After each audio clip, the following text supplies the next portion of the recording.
Hello everyone and good morning. चलिए आज हम लोग FT03 डिस्कस करने वाले हैं और बैचेस जिनमें ये पेपर हो गया है that are RM4, 5, 6 and 7। Botany के सिलेबस की अगर हम बात करें इस पेपर में तो दो चैप्टर्स यहाँ पर हैं दैट इज जैविक वर्गीकरण बायोलॉजिकल क्लासिफिकेशन एंड पुष्पीय पादपों की आकारिकी morphology of flowering plants. Start करते हैं from the very first question that is 101। Identify the incorrect feature regarding the kingdom fungi. तो दो चीजों को आपको नोटिस करना है, इनकरेक्ट फीचर आपको सिलेक्ट करना है एंड सेकेंडली किंगडम फंजाई के बारे में ये इनकरेक्ट स्टेटमेंट होना चाहिए। ठीक है, गलत कथन का आपको जो है या गलत विशेषता जो है कवक जगत के बारे में वो आपको सिलेक्ट करनी है। तो सारी यूकैरियोटिक सेल होती हैं किंगडम फंजाई में, ये करेक्ट है। ठीक है, then second is organ body organisation. नहीं, हमें मालूम है या तो लूज टिश्यू टाइप का होता है या फिर आपका ऑर्गन बॉडी ऑर्गेनाइजेशन आपको किंगडम फंजाई में कवक जगत में नहीं मिलेगा, अंगकाय संगठन। तो ये गलत हो जाता है। थर्ड है हेट्रोट्रॉफिक मोड ऑफ न्यूट्रिशन, पोषण की विषम पोषी विधि। यस, ये होती है। और प्रेजेंस ऑफ सेल वॉल जो काइटिन की बनी होगी, कोशिका भित्ति की उपस्थिति।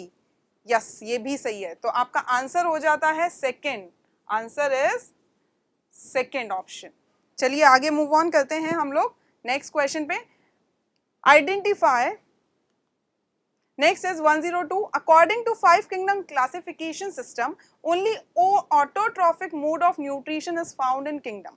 अच्छा, 5 किंगडम जो आपका 5 जगत वर्गीकरण पद्धति के अनुसार किस जगत में पोषण की केवल जो है आपकी जाती है, या फिर हम बोल सकते हैं सिर्फ ऑटोट्रॉफिक मोड ऑफ न्यूट्रिशन आपको किस किंगडम में मिलेगा। तो फंजाई की अगर हम बात करें तो वहां पर कहीं से कहीं तक आपको ऑटोट्रॉफिक नहीं मिलेगा, ये हेट्रोट्रॉफिक होते हैं। कवक जो होते हैं वो स्वपोषी नहीं होते हैं, वो क्या होते हैं, वो होते हैं परपोषी। तो ये गलत हो जाता है। एनिमल्स भी सारे हेट्रोट्रॉफिक होते हैं। फिर बात करें प्लांट की तो इसमें सारे के सारे कैसे होंगे, ऑटोट्रॉफिक होंगे, सारे स्वपोषी होंगे। प्लांट्स में सारे आपको ऑटोट्रॉफिक मिलेंगे, स्वपोषी होंगे। तो इसीलिए आपका ऑप्शन नंबर थर्ड जो है करेक्ट आंसर हो जाता है। तो आंसर क्या है, option number third. Next is rod shape bacteria are called. छड़ आकार के बैक्टीरिया को क्या कहा जाता है। हमने देखा है कि बेसिलाई इस शेप को बोलते हैं और ये होता है छड़ आकार या बेसिलाई। तो सेकंड जो होगा वो आपका करेक्ट ऑप्शन होगा। तो आंसर हो जाता है ऑप्शन नंबर सेकंड। 104 क्वेश्चन की बात करें, मिथेनोजेंस। मिथेनोजेंस किस कैटेगरी में आते हैं किंगडम मोनेरा की, आर्की बैक्टीरिया। आर्की बैक्टीरिया की कैटेगरी में आते हैं मिथेनोजन जो होते हैं। और इनके बारे में आपको सही कथन या बोल सकते हैं जो कथन आपको ठीक लगे चारों में से। Are gram negative eubacteria. Eubacteria है ही नहीं, ये यू बैक्टीरिया नहीं होते हैं, तो इसलिए ये तो गलत हो गया। Exist in extremely salt areas. नहीं, सॉल्टी एरियाज में रहने वालों को क्या बोलते हैं, हेलोफाइल्स। तो ये भी गलत हो गया। अत्यधिक लवणीय क्षेत्र में उपस्थित नहीं होते हैं methanogens. Have peptidoglycan cell wall. Peptidoglycan की सेल वॉल नहीं होती है इनमें सेल वॉल डिफरेंट कंपोनेंट की बनी होती है, इसीलिए ये एक्सट्रीम हैबिटेट्स में आपको मिलेंगे, इसीलिए ये भी गलत हो जाता है। प्रोड्यूस बायोगैस फ्रॉम काव और बफेलो डंग। गाय के गोबर से ये क्या बनाते हैं, क्या उत्पादित करते हैं, ये बायोगैस बनाते हैं और इसीलिए इन्हें मिथेनोजेंस, मीथेन गैस जो बायोगैस की मेन कंपोनेंट है वो बनाते हैं और इसीलिए ये सही हो जाता है। तो option number 4 is the correct option. तो नेक्स्ट क्वेश्चन है हमारा, चलिए नेक्स्ट क्वेश्चन पे आ जाते हैं हम लोग। और नेक्स्ट क्वेश्चन क्या बोल रहा है, एक स्टेटमेंट वाला क्वेश्चन है 105। Read the following statements and select the correct option. भाई कथन दिए हैं आपको दो, कथन ए और कथन बी, और इन दोनों में आपको सही कथन चुनना है, कौन सा सही है कौन सा गलत है। स्टेटमेंट ए क्या बोल रहा है, bacteria as a group show most extensive metabolic diversity. भाई एक समूह के रूप में जीवाणु सबसे व्यापक एक्सटेंसिव उपापचयी दैट इज मेटाबॉलिक विविधता डाइवर्सिटी दर्शाते हैं। बिल्कुल सही है, एनसीईआरटी की लाइन है। स्टेटमेंट बी क्या बोल रहा है, bacteria have simple behaviour but very complex structure, नहीं इनमें तो प्रोकैरियोटिक सेल होता है ना, तो जटिल कैसे हो गई इनकी संरचना, इनकी संरचना काफी सरल होती है, इनका व्यवहार जो है वो काफी जटिल होता है। तो ये उल्टी बात बोल रहे हैं इसलिए गलत हो जाता है। तो यहाँ पर स्टेटमेंट ए जो है वो सिर्फ करेक्ट है, तो हमारा आंसर हो जाएगा ऑप्शन नंबर 1। 106 क्या बोल रहा है, सी अपीयर रेड, समुद्र लाल रंग का दिखाई देता है किस जीवों के किस समूह की उपस्थिति के कारण, सी अपीयर्स रेड ड्यू टू गोनायोलेक्स, हमने पढ़ा है ये, और कहाँ पढ़ा है ये आप सब जानते हैं, डाइनोफ्लैजिलेट्स में पढ़ा है। डाइनोफ्लैजिलेट्स इन्हें हम घूर्णी कशाब भी बोलते हैं, तो यहाँ आंसर हो जाएगा थर्ड ऑप्शन। चलिए नेक्स्ट आते हैं हम लोग 107 पे, जो बोल रहा है cyanobacteria are filamentous heterotrophic bacteria. Cyanobacteria को और क्या बोलते हैं, बीजीए। साइनोबैक्टीरिया को और क्या बोलते हैं, बीजीए, ब्लू ग्रीन एल्गी, और ये हेट्रोट्रॉफिक नहीं होते हैं, ये ऑटोट्रॉफिक होते हैं, तो गलत हो गया। क्लोरोफिल ए इनमें होता है क्योंकि सारे फोटोसिंथेटिक ऑर्गेनिजम्स में आपको क्लोरोफिल ए मिलेगा, गलत हो गया। शो ऑक्सीजन, यस ये बिल्कुल प्लांट्स वाला फोटोसिंथेसिस करते हैं जिनमें ऑक्सीजन ये रिलीज करेंगे, तो सही है। और इनमें मेम्ब्रेन बाउंड सेल ऑर्गेनेल्स नहीं होंगे क्योंकि ये प्रोकैरियोटिक सेल की कैटेगरी में आते हैं, तो इसका आंसर हो जाएगा answer number 3। Mycoplasma, mycoplasma can not survive, नहीं ये सर्वाइव कर सकते हैं, एनारोबिक होते हैं। Lack cell wall, cell wall नहीं होती है इसीलिए इन्हें क्या बोला जाता है, कोशिका भित्ति नहीं होती है इसीलिए इन्हें क्या बोला जाता है, जोकर बोला जाता है प्लांट किंगडम का। तो माइकोप्लाज्मा में सेल वॉल नहीं होगी, तो ऑप्शन नंबर 2 हमारा आंसर होगा। चलिए नेक्स्ट 109 की बात करते हैं। In which plant placenta develops at base of ovary and single ovule is attached to it. तो ये बात कर रहे हैं बेसल टाइप के प्लेसेंटेशन की, और हमारी एनसीईआरटी में बेसल टाइप के प्लेसेंटेशन का सीधा सीधा एग्जाम्पल दे रखा है सनफ्लावर। बेसल टाइप का प्लेसेंटेशन किसमें होता है, सनफ्लावर में, सूरजमुखी में, और इसीलिए आंसर हो जाएगा 2। Next 110, the outer covering of the endosperm separates the embryo by a proteinaceous layer. Endosperm की एक प्रोटीन रिच, प्रोटीन से भरपूर एक लेयर होती है, एक भित्ति होती है जो एम्ब्रियो को सेपरेट करती है, और इसी को हम क्या बोलते हैं, इसको हम बोलते हैं एल्यूरोन लेयर। एल्यूरोन लेयर, परत। तो ये एल्यूरोन वर्ड जहां पर भी आ जाए वहां समझ लेना हम बात कर रहे हैं किसकी, प्रोटीन की, और इसीलिए आंसर क्या हो जाएगा, 1 हो जाएगा। 111 की बात करें, flower is the dash unit. Flower को हम कौन सा पार्ट कहते हैं, किसी भी पादप में आप फ्लावर को कौन सी इकाई बोलेंगे, कायिक इकाई बोलेंगे या फिर जननीय इकाई बोलेंगे, जननीय इकाई बोलेंगे। तो सबसे पहली बात, कायिक इकाई वाले ऑप्शन अपने आप ही यहाँ खत्म हो जाते हैं, तो ये एक रिप्रोडक्टिव यूनिट है। दूसरा, floral whorls are arrange on swollen end. जितने भी फूल के जितने भी पार्ट हैं, जितने भी पुष्प चक्र हैं, वो वृंत के फूले हुए सिरे पर व्यवस्थित होते हैं, और इस फूले हुए सिरे को हम क्या बोलते हैं, स्टॉक के, इसको हम बोलते हैं थैलेमस, इसको हम बोलते हैं थैलेमस। तो आंसर हो जाता है ऑप्शन नंबर 2। चलिए नेक्स्ट आ जाते हैं 112 पे।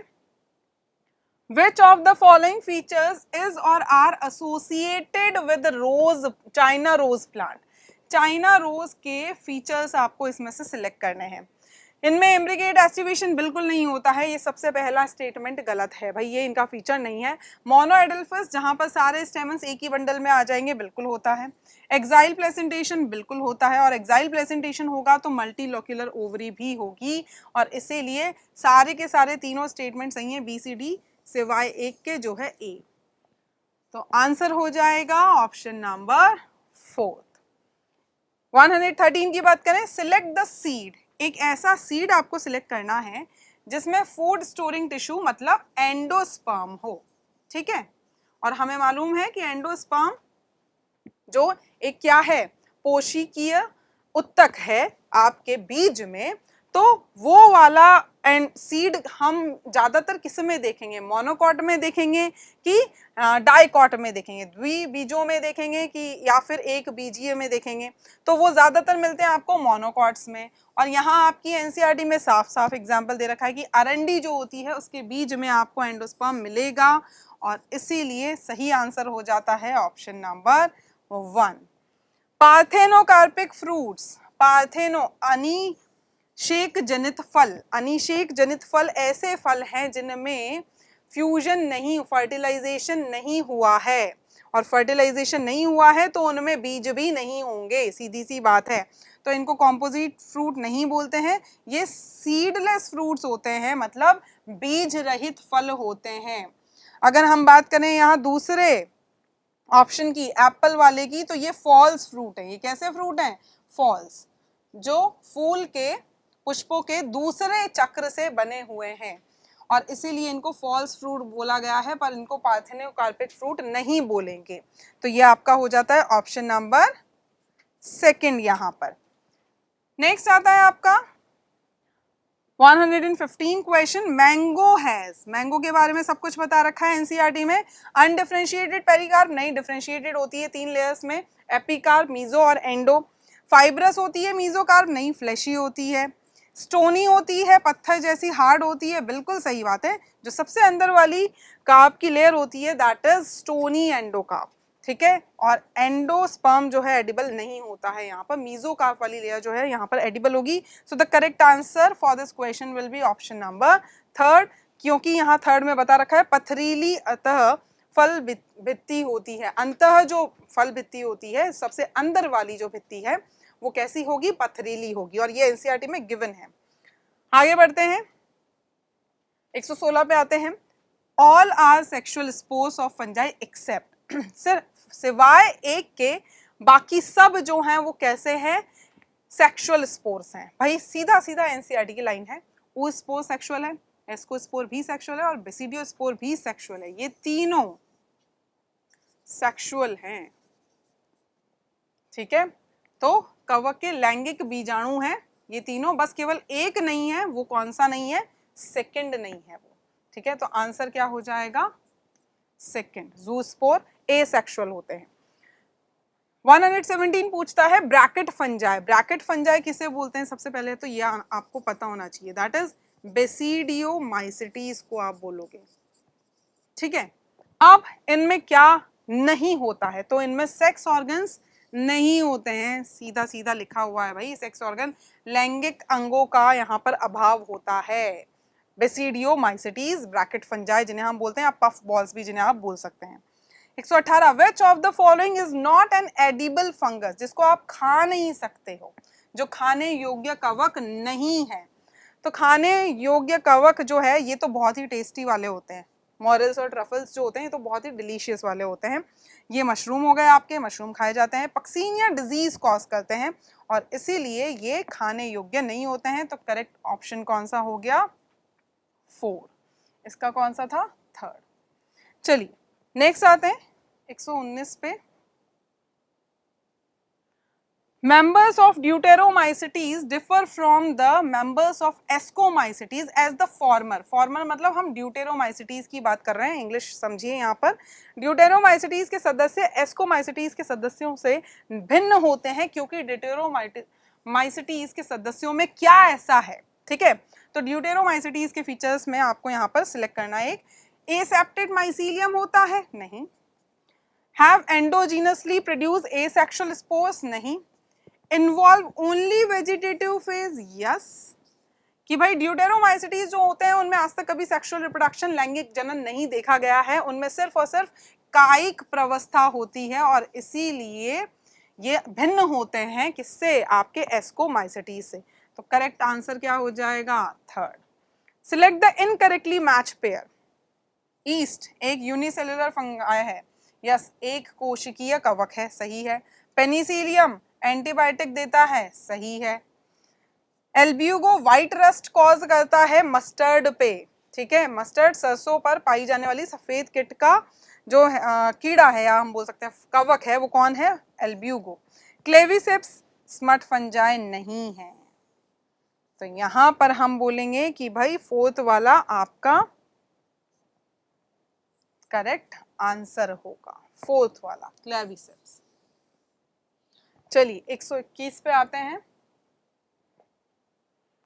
Select the aquatic plant producing lateral branch with short internode and with each node bearing rosette of leaves and tuft of roots. किस जलीय पादप, सबसे पहले यहाँ पर लिख दिया है हिंदी में तो भाई एक्वेटिक प्लांट इंग्लिश में और जलीय पादप हिंदी में।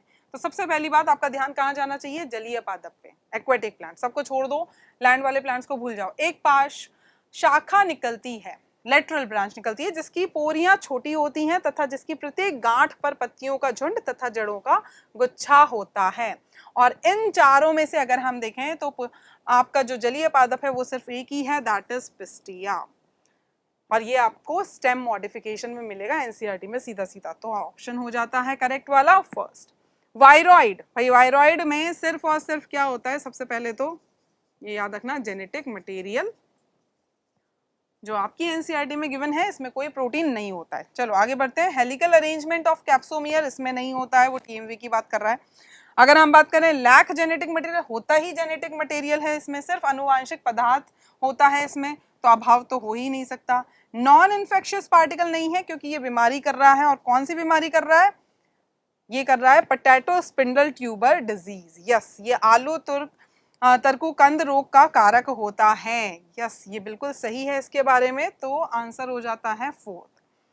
नेक्स्ट 123, एडवेंटिशियस रूट वो रूट मानी जाती हैं जो रेडिकल के अलावा कहीं और से निकल रही हैं। किसमें, अपस्थानिक मूल, अपने दूसरे स्थान से जो निकल रही है ऐसी मूल को बोलेंगे अपस्थानिक मूल, खाद्य संचयन के लिए रूपांतरित हो जाती है। तो adventitious root modified for storages, तो यहाँ पर एक ही टाइप के मॉडिफाइड एडवेंटिशियस टाइप की रूट है, वो है स्वीट पोटैटो, जो स्टोरेज के लिए मॉडिफाई होती है। तो ऑप्शन हो जाता है सेकेंड। नेक्स्ट बात करते हैं हम लोग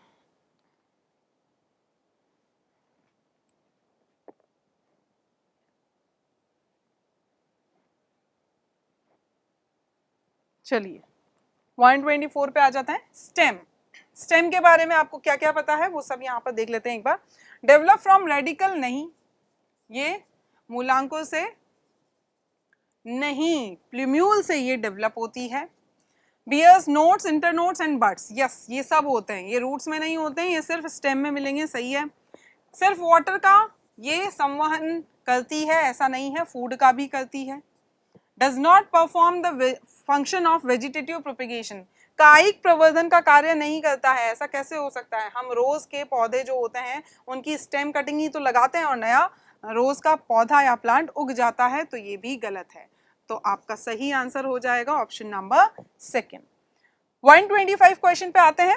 emergence of root hair, emergence मतलब निकलना, कहां से निकल रहे हैं, arise, arising of root hair occur from the, कहां से निकल रहे हैं भाई रूट हेयर, मूल रोम जो होते हैं वो कौन से क्षेत्र से, 4 क्षेत्र होते हैं, तो उनमें से कौन से क्षेत्र से निकलते हैं, मैच्योरेशन वाले क्षेत्र से, ये परिपक्वता वाले क्षेत्र से ये निकलते हैं। 126 की बात करें, सिलेक्ट द करेक्ट स्टेटमेंट, सही कथन का आपको चयन करना है।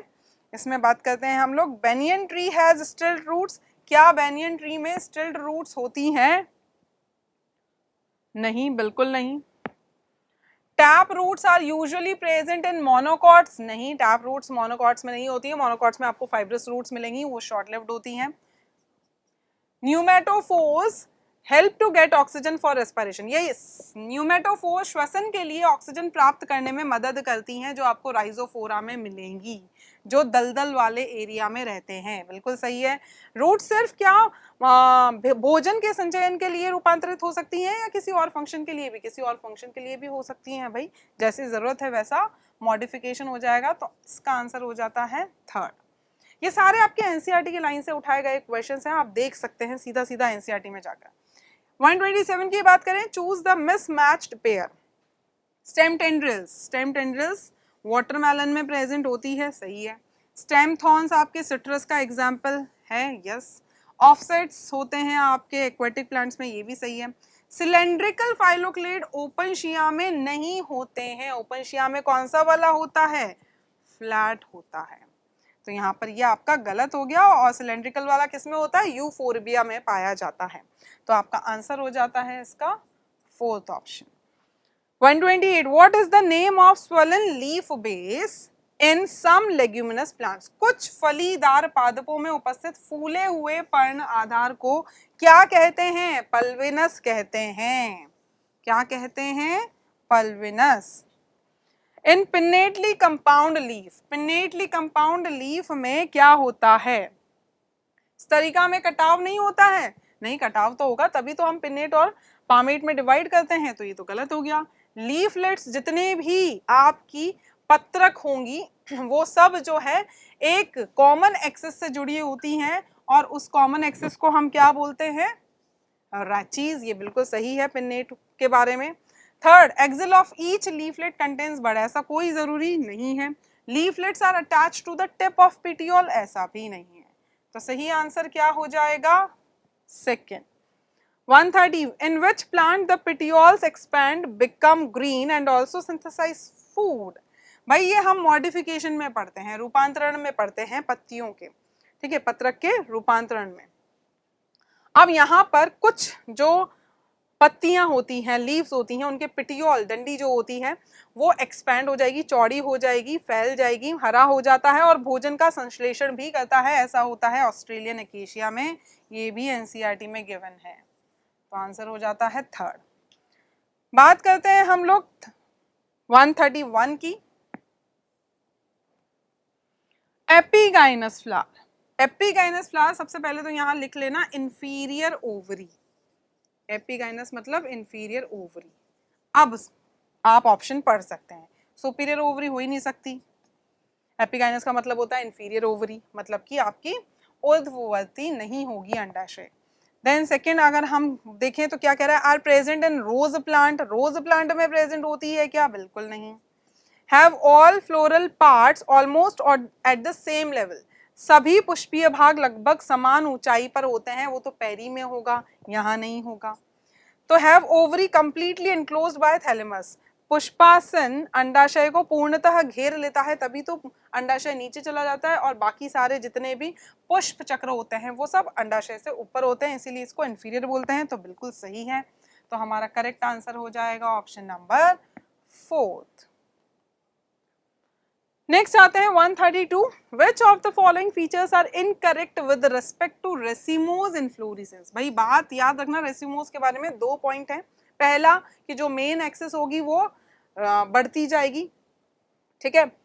दूसरी बात कि यहाँ पर एक्रोपेटल वाला ऑर्डर होगा, ठीक है। अब इन दो बातों को ध्यान में रखते हुए हम लोग ये क्वेश्चन करते हैं, स्टेटमेंट पढ़ते हैं। Presence of terminal flower at main axis, main axis तो बढ़ती जा रही है तो उस पर कहाँ टर्मिनल फ्लावर आएगा, बिल्कुल गलत है। मुख्य अक्ष पर अंत्य पुष्प की उपस्थिति हो ही नहीं सकती, क्योंकि मुख्य अक्ष बढ़ता जाएगा, वो नहीं रुकेगा, ठीक है।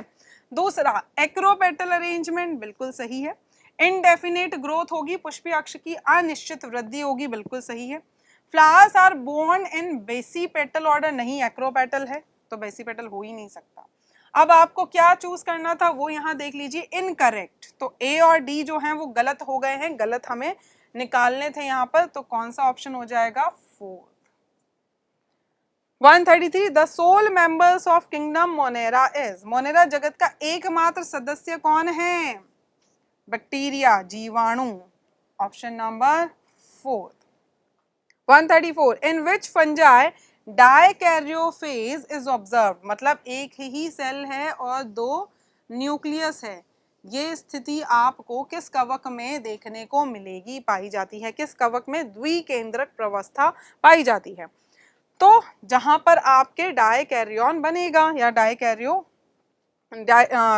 मतलब हम बोल सकते हैं एक तरीके से कि जहां पर आपका सेक्सुअल रिप्रोडक्शन होगा, तो ये होगा आपका किसमें, एगैरिकस, मशरूम्स में, बेसिडियोमाइसिटीज में। तो करेक्ट आंसर हो जाता है फर्स्ट। चलिए 135 भी देख लेते हैं। बैक्टीरियोफेजेस यूजुअली हैव, बैक्टीरियोफेजेस वो वायरसेस हैं जो बैक्टीरियाज को इन्फेक्ट करते हैं।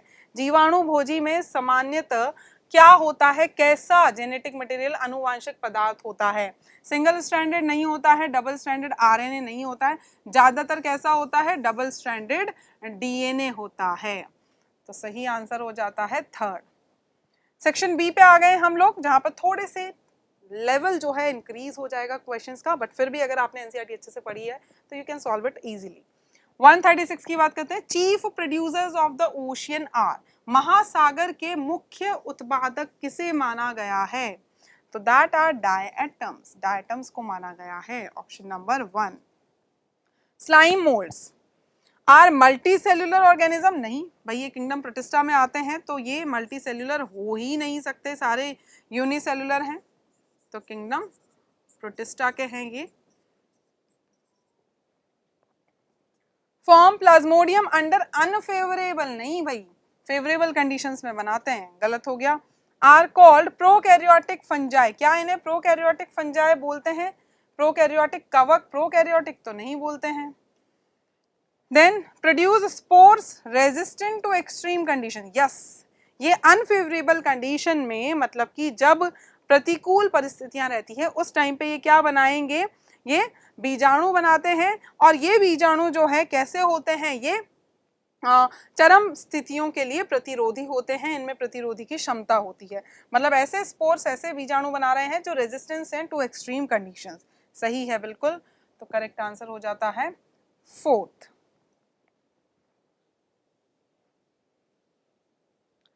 नेक्स्ट 138 पे आ जाते हैं। Causal agent of sleeping sickness, निद्रालु रोग का कारक कौन होता है? वो होता है ट्रिपेनोसोमा, जो आपके किंगडम प्रोटिस्टा का एक मेंबर है। Option number third. 139 select the incorrect feature with respect to euglenoids के बारे में गलत कथन का चयन करना है, गलत लक्षण का चयन करना है। फर्स्ट, मिक्सोट्रॉफिक होते हैं, मोड ऑफ न्यूट्रिशन, सही है भाई। पोषण की मिश्र पोषी विधि होती है, दोनों तरीके से, ये स्वपोषी भी हो सकते हैं और परपोषी भी। किस पे निर्भर करेगा कि लाइट है या नहीं है।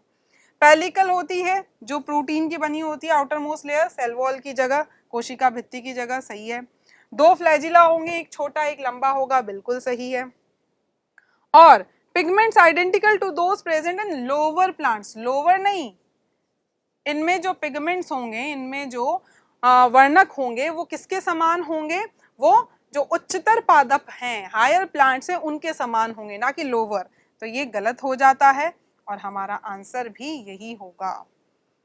चलिए नेक्स्ट आ जाते हैं अब हम लोग 140 क्वेश्चन पे। Read the following features. पहला क्या कह रहा है? Used in polishing filtration of oil and syrup, किसको हम पॉलिशिंग में तेल तथा सिरप के निस्यंदन में उपयोग करते हैं? चलिए फर्स्ट स्टेटमेंट पढ़ लिया। जो फ्लोट करते हैं पैसिवली इन वाटर करंट, जलधारा में निष्क्रिय रूप से तैरता है बिना एनर्जी खर्च किए, ठीक है। तीसरा, cell wall is impregnated with silica, कोशिका भित्ति में सिलिका होता है। और ये तीसरा हमें कथन बता रहा है कि ये सीधा सीधा इशारा है किसकी तरफ? डायटम्स की तरफ, जो किंगडम प्रोटिस्टा के मेंबर हैं। चलिए 141 who discovered infectious agent which lack protein coat that is found in viruses. भाई वायरसेस में से अगर हमने जेनेटिक मटेरियल को रखा और प्रोटीन की कोट को हटा दिया तो क्या मिलेगा आपको? आपको मिलेगा वायरॉइड्स। क्या मिलेगा? वायरॉइड्स। और वो डिस्कवर किसने किया था? टीओ डाइनर ने। तो करेक्ट ऑप्शन हो जाता है सेकेंड। नेक्स्ट क्वेश्चन है 142। Which among the following is used extensively in biochemical and genetic work? इनमें से किसका उपयोग जैव रासायनिक तथा अनुवांशिक कार्य में बड़े पैमाने पर किया जाता है? तो वो है आपका न्यूरोस्पोरा। सीधा सीधा दे रखा है न्यूरोस्पोरा, जो आपके एस्कोमाइसिटीज में आता है, और करेक्ट आंसर हो जाता है 1। 143 which of the following is a medicinal plant of family Fabaceae? Family Fabaceae का मेडिसिनल प्लांट है मुलेठी। मुलेठी फैबेशी कुल का औषधीय पादप का एग्जाम्पल है, एनसीईआरटी में गिवन है, देख लें अच्छे से। थर्ड ऑप्शन है इसका answer. 144 members of Solanaceae family have, Solanaceae family के मेंबर्स में क्या होगा? लीव्स होंगी पैरेलल, नहीं, रेटिकुलेट वेनेशन होता है, गलत हो गया। एक्स स्टाइपुलेटेड लीव्स होती हैं, सही है। ट्राई कार्पिलरी ओवरी होगी, नहीं, गलत है, बाई कार्पिलरी होगी। पेरियंथ होगा, बिल्कुल नहीं। तो यहाँ पर हम बोल सकते हैं सोलेनेसी फैमिली में आपको एक्स स्टाइपलेटेड लीव्स मिलेंगी। ऑप्शन हो गया है सेकंड। चलिए आगे बढ़ते हैं 145 पे। Read the following statements and select the correct option. पहला कथन क्या बोलता है? ट्यूलिप एक ऑर्नामेंटल प्लांट है, एक सजावटी पादप है। कौन से कुल का? लिलिएशी कुल का, लिलिएशी फैमिली का, बिल्कुल सही है। जो लिलिएशी का फ्रूट होता है वो कैसा होता है? कैप्सूल या कभी कभी बेरी होता है, बिल्कुल सही है, दोनों बिल्कुल सही है। तो हमारा आंसर क्या हो जाएगा? Third option. Imbricate aestivation of Corolla is observed in. Imbricate type का एस्टिवेशन किस में मिलेगा आपको इन चारों में से? तो आपको मिलेगा कैशिया में। आंसर हो जाता है थर्ड। 147 की बात करें, इनमें से सारे फूलों में ओवरी सुपीरियर है सिवाय एक के, और वो एक है हमारा गुआवा, हमारा अमरूद। ठीक है, तो हमारे गुआवा में जो है क्या होगा कि कैसी ओवरी होगी? इंफीरियर होगी।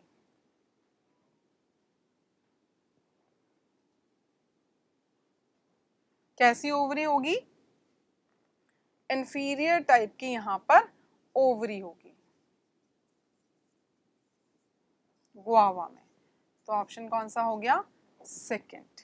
All of the given flowers show actinomorphic symmetry except, सिवाय एक के बाकी सब में जो है त्रिज्या सममित समिति जो है वो आपको देखने को मिलेगी, और वो एक अकेला कौन सा है? बीन। वो कौन सा है? बीन। तो यहाँ सही आंसर हो जाएगा 1। पेपिलियोनेशियस कोरोला किस टाइप का कोरोला है? क्या वो वेलवेट एस्टिवेशन शो कर रहा है? नहीं, वो वैक्सिलरी करता है। कील्स एज 2 लेटरल विंग्स, नहीं, 2 लेटरल विंग्स को हम विंग्स बोलते हैं, ठीक है, और इनको कील्स नहीं बोलेंगे। Has posterior petal as the largest one, yes, ऐसा कुछ होता है, ये स्टैंडर्ड होती है, और यही पोस्टीरियर भी होती है, फिर 2 आती है, और फिर फाइनली 2 आती है, इस तरीके से। तो इन दोनों को क्या बोल रहे हैं हम? विंग्स बोल रहे हैं, और ये लेटरल होती हैं, और ये एंटीरियर होती हैं, और ये कील होती है। ठीक है, तो यहाँ पर हैज कील एज 2 लेटरल विंग्स, नहीं, वो तो विंग्स हैं। पोस्टीरियर पेटल सबसे लार्जेस्ट है, बिल्कुल सही है। 2 anterior fused petals called wing, नहीं, उनको कील बोल रहे हैं। तो हमारा आंसर क्या हो जाएगा? थर्ड हो जाएगा। The last question is a condition in which stamens are attached to the perianth. वह स्थिति जिसमें पुंकेसर परिदल पुंज से जुड़े होते हैं क्या कहलाती है? वो कहलाती है एपीफाइलस, दैट इज परिदल लग्न। तो यहाँ पर सही आंसर हो जाएगा option number 1। So guys we have solved our paper, that is FT03, और आई थिंक कि बहुत इजी सा पेपर था, NCERT बेस्ड था कंप्लीटली 100% बॉटनी का। ठीक है, तो चलिए नेक्स्ट पेपर में मिलते हैं with its discussion. Till then you guys keep learning and stay safe. Thank you.